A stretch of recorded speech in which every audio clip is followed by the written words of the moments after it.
Today's video is brought to you by Squarespace.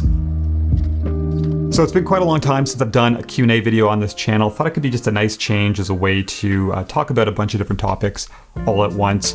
Put a call out recently on my Instagram for questions, got a lot of very interesting responses from people. So today we're going to talk about things like film or digital, which one I'm sticking with and why, the price of film currently, doing YouTube full-time as a job, finding photo projects, underrated camera gear, social media, all sorts of other stuff, and let's just jump right into it. Okay, so first up, we're going to talk about film or digital, and a lot of people ask me this. One person asked, have you settled on one or the other for the majority of your work and why? Also was asked if I'm still using the GFX 50R alongside my film camera. So where I stand with this is I am still committed to film 100% for all of my personal work. It's just what I enjoy the most, the process, the final images, the look, the quality of them.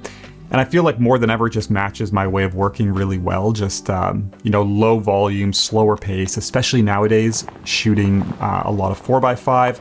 I'm not putting out a lot of images, and the work that I am making is happening just a lot slower. So it's a really good fit, and I just love the process of it. It's not to say that digital obviously, isn't capable enough, but for me, I do still have the GFX 50R, but I never bought that camera as something to use to make like personal work and photo projects with.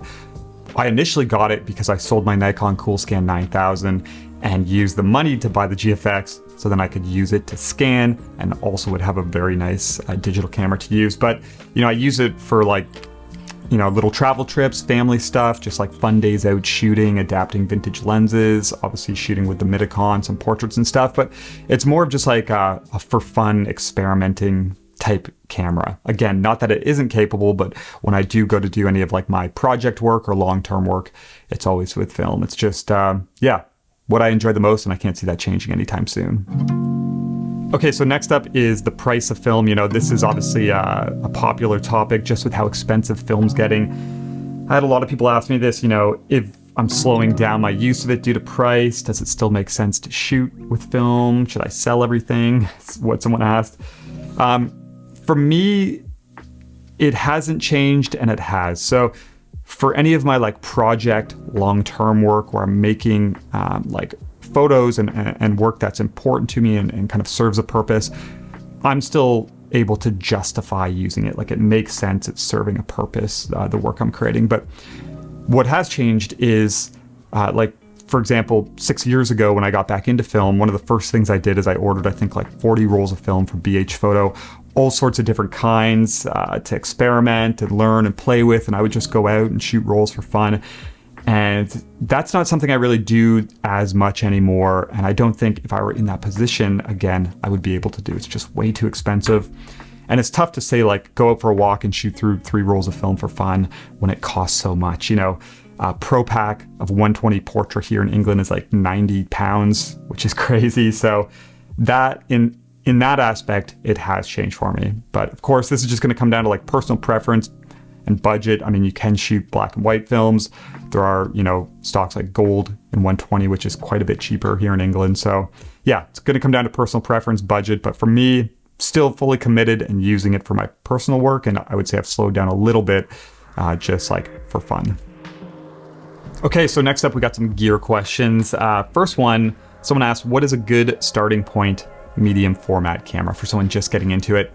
And honestly, the cool thing with medium format, if you're coming from 35, is that the negative is so much bigger that even if you use a fairly inexpensive, maybe not excellent camera, you're still going to notice quite a big difference right away when you get your scans back.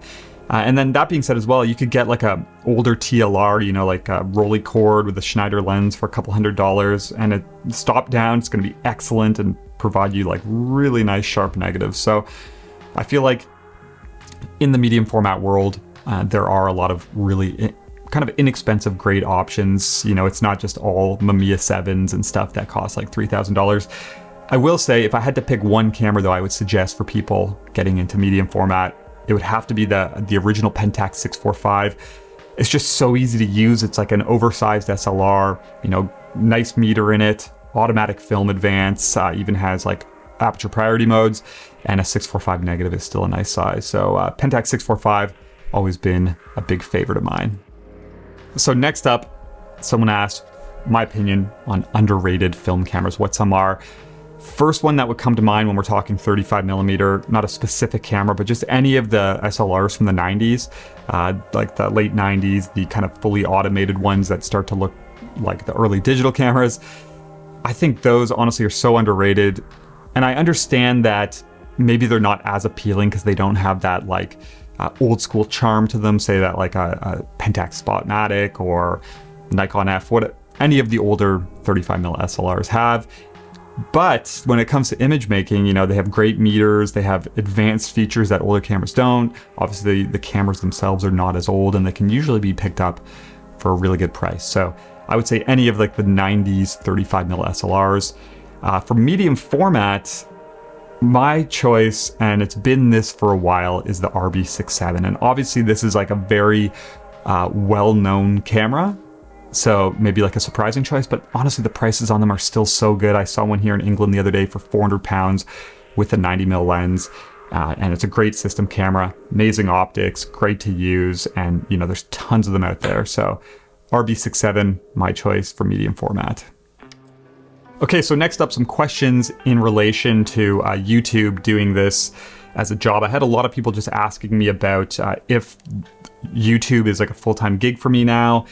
How long did it take before I was able to make it into a full-time thing? Do I still do video production? So YouTube, yes, is now a full-time thing for me. It pretty much has been, I'd say, for like the last 2.5 years, but the last year especially, I haven't done any freelance work or any commercial work. It's been 100% YouTube. And I started this channel back in 2017 and did it kind of off and on. So it's been like, say like 5 or 6 years, you know, the last 2 or 3 of them being like kind of fully invested in it. I almost said consistent, but I've certainly had my down periods. It's been quite a long haul, but it's also something that I never started thinking like, I want to grow a big YouTube channel and I want to make this into a full-time gig. I just started it as a way to kind of share what I was learning as I got back into film and hopefully help some other people out. So yeah, it's been a long haul, but it's cool to get to this point now. In relation to this, someone asked, what are my revenue streams? And I understand the interest in this just because it's not something that really gets talked about. So for me, it's a number of different things. The first one is AdSense from YouTube. You get that every single month, and the amount you get is based on essentially your views and how many ads are in your video and how many people or how many videos you put up. So it does fluctuate monthly, not tons, but that's the first one. For me, with kind of the traffic that I get and the views I get, it's definitely not enough to make a living off of. So the second thing, well, a couple little things. There's like affiliate income, which is like, you know, for eBay or for Amazon, where if people buy stuff, you get a little bit. That's like minor.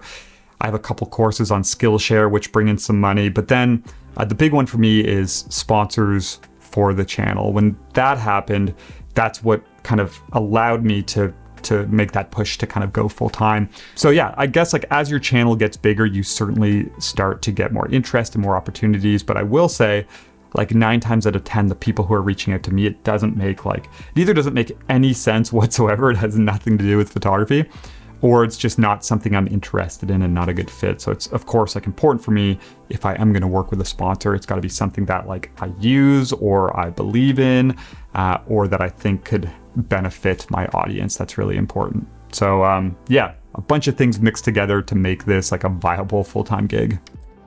Okay, and last question for YouTube. I had some people asking about just like advice for people just starting out on YouTube, how to stay motivated, stuff like that. And, you know, looking back, I think what's become most apparent for me in terms of importance is like working hard at it, pushing yourself through the like periods that are boring or where you're second guessing yourself, but at the same time, like staying true to what you believe in when it comes to the content and not forcing yourself to just put out stuff to kind of please an algorithm or stay consistent. So it's not to say you can be lazy about it, but I guess like for me, if I don't have an idea for like a video one week, I won't just like force myself to make something for the sake of getting a video up. It's got to be like something I care about and something that serves a purpose and I feel good about, then I'll make it. And I started to let go of this, like, I need to post every single week. Now I'm more so like, the video will be ready when it's ready. That doesn't mean I can sit and not work on it, but if it's just taking a couple extra days, then so be it. And also, like, if I don't have an idea, just let go and figure something out for the next week. And yeah, I think it's important to stay true to yourself and to put out content that you feel really good about, and that'll help people. Okay, so we're going to jump into some more questions here in a minute. Just got to quickly talk about the sponsor of the video today, which is Squarespace. So if you've been wanting to build a website for your work, Squarespace is a great platform to do just that. What I've come to love about them is just the ease of use and the quality of templates. You can set up a portfolio in minutes without any previous experience, choosing from a wide range of clean and stylish designs that are customizable with endless design options, and also just really simple features like clicking and dragging to reorder gallery images, which is something that I absolutely love. You can also set up a shop to sell prints, books, zines, and other things like that. So check out squarespace.com today for your free trial, and when you're ready to launch, you can use my link below to save 10% off your first purchase of a website or a domain. Okay, next up, some business questions. So a lot of questions about starting out. What is the best way to start getting clients? Advice for beginners on how to commercialize or earn from their photography, how to find work as a photographer when starting out. So this might sound really obvious and simple, but I think sometimes as artists, as photographers, we can think about this in like a really abstract way where we're like, I'm just gonna, work on my craft and get really good at it and then make money from it. But I honestly think it's as simple as like just thinking about what is the actual way that you would make money? Like, what are you going to specifically do to then receive money back? And there's so many different ways. Of course, it just depends on like your photography and what you want to do. Are you making photos for clients that they're going to use? Or are you like a landscape photographer who's going to sell your work? And if that's the case, say if you're a landscape photographer, like think about like specifically how are you going to get money? So maybe you sell large prints at fine art shows where you travel around, or maybe you start an online gallery, or maybe you're teaching as well for a smaller revenue source where you make courses for Skillshare. So it's almost like write all these little things down with like a guess at how much each one could bring in, and then you could start to figure out like how you could make it viable. So again, that sounds really obvious and simple, but I think it's easy to skip that sometimes and just kind of like dream about doing photography full time. But like, what could you do for someone, or what could you sell, and where could you sell it? And how will you get money in return? So what is the exchange, I guess? Think about it that way. Okay, and then I also had two more here for business. This one's interesting. Is there a space for film photography for business, or is it just for art? I actually had someone reach out to me on Instagram a while ago and ask something similar, saying they were, getting really into film photography and they were thinking if they could start a business around it as something unique. So my answer to this is, I honestly really don't think it matters that much what you're using at the end of the day. When it comes to like getting people interested in your work or finding clients, the work itself is what matters most. And I think like the medium you use, say if you're using film, could just be like a little bit of a unique selling point, but it's not going to be the thing. Like it's not as simple as saying that you use film and that's what's going to attract people. The work has to be first and foremost, because at the end of the day, a lot of people just aren't going to know or care. So yes, I think film can certainly be like a unique selling point for a business, but it's going to be minuscule how much it matters. The work is what's most important. Okay, and then last one here, a bunch of people asking just advice on how to sell photo books, zines, prints, stuff like that. What I would say with this is, if you don't have like an audience for your work yet, focus on that first for a while. Build up an audience and then offer something, versus trying to just, build a website and make a bunch of print offerings and then go looking for people to get interested. Because I think what you have to do first is you got to provide value for people. You have to be like, engaged in the community. You got to build relationships. You got to help people, in other ways. Maybe you're teaching or sharing stuff or offering stuff of value. And then when you go to offer up like a book for sale or prints for sale, you'll have people who are interested and want to support you versus like just making a whole bunch of photos, not engaging with the community at all, and then putting it up for sale and trying to search for people to buy it. I think it's got to be the other way around. Okay, so next up is a category about inspiration. Had a question, have there been any local Canadian or UK photographers who have served as a source of inspiration? I'll focus on UK just because this is where I'm at right now. And this is something that I'm for sure discovering people all the time. But some recent ones, these are actually books that came in yesterday. So this is by a photographer named Mark Wilson. And this is his book called Remnants. Mark does a lot of projects based around, this is World War I. He also does World War II. I would say they're like historical, kind of factual, like documentary books. I really enjoy his work just because I'm interested in this stuff. And also this way of working is something that really interests me as well. So Mark's work is great. This is his first book that I purchased. This is about World War I forts in Italy. And actually haven't even had a chance to go through this yet. So I am looking forward to this. The other book I just got, this is by a photographer named Chloe Dewey Matthews. And I'm a big fan of her work. This is, I believe, her recent book. Or maybe there's one after this. This is called Thames Log. This is basically a documentation of the River Thames. It follows it from source to sea and just explores like people's relationships with it and like rituals and how they interact with it. Again, haven't really gotten a chance to sit down and go through this too much, but I've been a big fan of her work for about the past year since I discovered it. And I would say it's been a big source of inspiration for me. Okay, next up, do you ever experience burnout? And if so, how do you deal with it? Also was asked, what do you do when you're starting to feel unmotivated? So I posted a video on the channel, I think like 6 months ago, called The Seasons of Creativity. And this kind of explains like the mindset that I have now with my photography. And I think what really helped me is just like accepting the fact that you're not always supposed to be on. And that's what I did for a number of years, is like, I just figured that if something wasn't working and if I wasn't feeling motivated or inspired, that like, something was wrong, and I'd get frustrated and I would try and force it. But like, it's so important to, I think, take breaks. For me nowadays, that might be a month or 2 months of not really making any images other than what I have to do for YouTube, but not any personal work. And I'm just okay with that. Like, if I don't feel like picking up a camera, if I'm not super inspired, I'll just leave it. I think you need those moments of like calm to build up creative energy, go out, do other stuff that you enjoy, and then get back into it when it feels good again. So I think the biggest thing is just not putting pressure on yourself and unrealistic expectations, thinking that, you have to be and you should be on all the time and super excited about your work. So take breaks.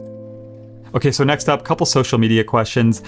First one, someone asked, does social media actually benefit any growing photographers, or is it more important to know people in real life? I would say absolutely yes, it does benefit all photographers if you use it properly, because it is a way to find an audience for your work. As frustrating as it is at times, and as much as it can, lead to burnout and comparison and all these other things, if you approach it in the right way, it is a tool where you can get your work out there, get your work seen, find opportunities. But of course, it's still super important to know people in real life and have those personal connections. I mean, that's something that I would never want to go away. And if anything, it's something that I'm trying to do more of nowadays as these become more of a thing in our lives. So relationships, I think both online and in person, are very important. Second was bunch of people asking how to build up a following, what this person asked with film photography. Obviously this relates to just photography in general. How do you make yourself stand out from the crowd, and so on and so on. I see often people's frustrations with their work maybe not getting enough traction online, or their images not being pushed out to enough people, or struggling to grow their platform or grow audience numbers, or whatever it is you want to do. And I think honestly, where the focus should go, in my opinion, is not so much on yourself. We have these pages that are like our name and we're supposed to share our work, but you need to use these platforms to also engage with community and do stuff for other people. So like share your experience, share your knowledge, connect with the community, comment on other people's work, help people out, do Q&As, like whatever you can do to start, I guess, just becoming part of the community and then having people become interested in your work through that and want to support you whenever that time is. You know, it's not as easy as just making good photographs and just posting a photograph every day, unless you have like the most like explosive, engaging work that no one's ever seen before. But I think the opportunities come from making it about other people first. And that is what it should be about anyways. That's the more rewarding and fulfilling way to do it, in my opinion, because it's not just all about yourself. So that's been my approach, at least, is just go on, make stuff for people, try and share experiences and knowledge, help other people out. And I think as a result, people just become interested in your work naturally and want to support you as well. So that would be my advice. Okay, and last category, we're just going to talk about photo projects. Had some questions here. The first one is some people asking about my project in North Wales, Slate City. How's it coming along? Is there going to be a book? It is still definitely a thing. I'm as excited as I ever have been about it, but I haven't been working on it much just because I've been super busy. I have 2 young kids. We had another kid at the start of this year. So time has been just like very limited to say get up to Snowdonia or North Wales to work on this. But I'm kind of getting to that point now where getting a little bit more free time, and I do want to pick it back up and start working on it a lot more consistently and serious, because it's something that I'm really excited about. So haven't even thought about a book other than knowing that it is something I would like to do at some point, but I'm so far out from the project being complete that I haven't put much thought into it. So see where it goes. Okay, next up, someone asked, is it bad to not have a project, and how would you go from just wandering and making images to find one? Also had a bunch of questions about how to find project ideas. So first off, I'll say no, I don't think it's bad to not have a project. Honestly, I think one of the most important things you can do as a photographer is just get like really clear on why you do photography in the first place. And it could be any reason. You don't have to like have an exhibition or make a book or have projects or build a social media following or anything. It can just obviously be something that you do for fun. That is as important of a reason as any of them.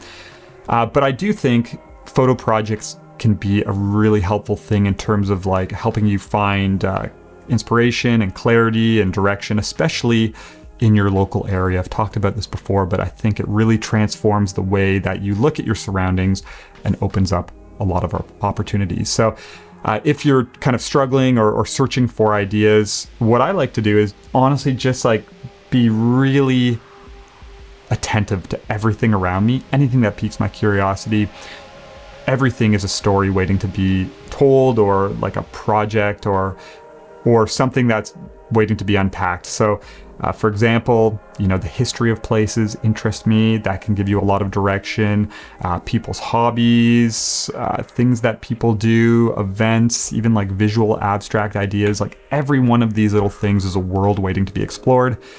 Say you see someone metal detecting, well, maybe you explore the world of metal detecting, and that could open up just so many different possibilities and images that you would never look at if you were just working in this like singular image mindset. So I would say just look at everything around you, always be kind of writing down ideas and just, you know, see what catches your attention. I think we all know when we find that one thing that we're truly excited about. For me, up in North Wales, it took a few trips, but eventually I found this one project and it just felt right. So yeah, lots of stuff out there. Okay, and last question to wrap this up. Someone asked, how do you go about thinking outside the box in photography, doing something fresh and new?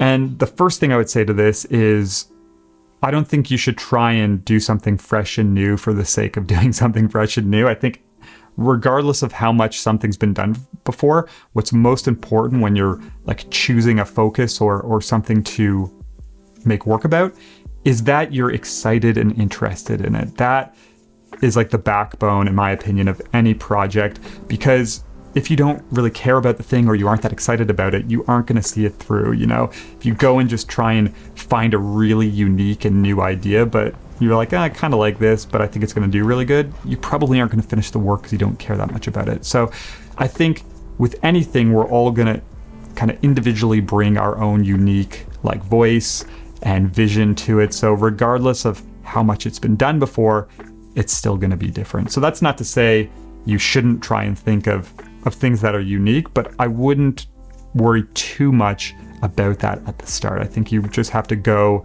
where curiosity takes you and whatever kind of piques your interest and gets you excited. Okay, so that wraps it up. Always tough with these Q&As to condense things and not make it like an hour long. So thank you to everyone who submitted questions. I hope if you did, some of these answers kind of gave you what you were looking for or something to think about. And sorry if I missed anyone's specific questions. Hope you enjoyed this. Would love to hear from you below if you have any thoughts on any of the stuff we talked about today. You want to answer some of these questions yourself, join in on the conversation. Other than that, just want to say thank you. I'll put my Instagram below if you want to follow me. I'll probably do one of these again in the near future. But till then, thank you for watching. I'll see you soon.